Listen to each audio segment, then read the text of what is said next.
नमस्कार, आपण पाहता स्टार वन महाराष्ट्र न्यूज, जनसामान्यांचं निर्भीड व्यासपीठ। आजच आपल्या चॅनलला लाईक करा, सबस्क्राइब करा, शेअर करा। आदिवासी विकास विभाग महाराष्ट्र राज्य रोजंदारी वर्ग 3 व 4 कर्मचारी यांचे नाशिकच्या आदिवासी विकास भवन समोर बेमुदत बिरहाड धरणे आंदोलन।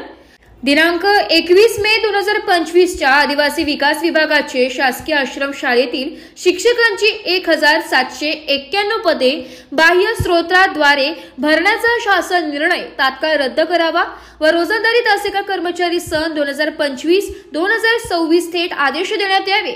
वर्ग 4 कर्मचाऱ्यांचे मृत सवर्गातील आकृतीबंध रद्द करून मृत्यूपदे जीवित करण्यात यावे अशा विविध मागण्यांसाठी नाशिक शहरातील आदिवासी विकास भवन समोर गेल्या 2 दिवसांपासून पूर्ण महाराष्ट्रभरातून आदिवासी बांधव बिरहाड मोर्चा घेऊन रस्त्यावर बसले। मात्र त्यांच्या आंदोलनाची कोणतीही दखल शासनाकडून अद्याप घेण्यात न आल्याने आज दिनांक 11 जुलै रोजी आदिवासी बांधव आपल्या मागण्या घेऊन आक्रमक झाल्याचं दिसून आलंय।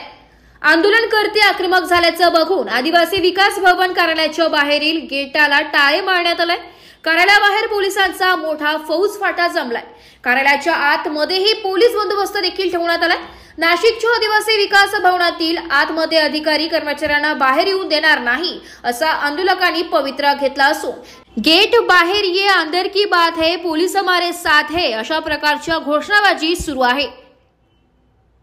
स्टार वन महाराष्ट्र न्यूज साठी प्रतिनिधी इरफान पठान, नाशिक। पुलिस हमारे साथ है,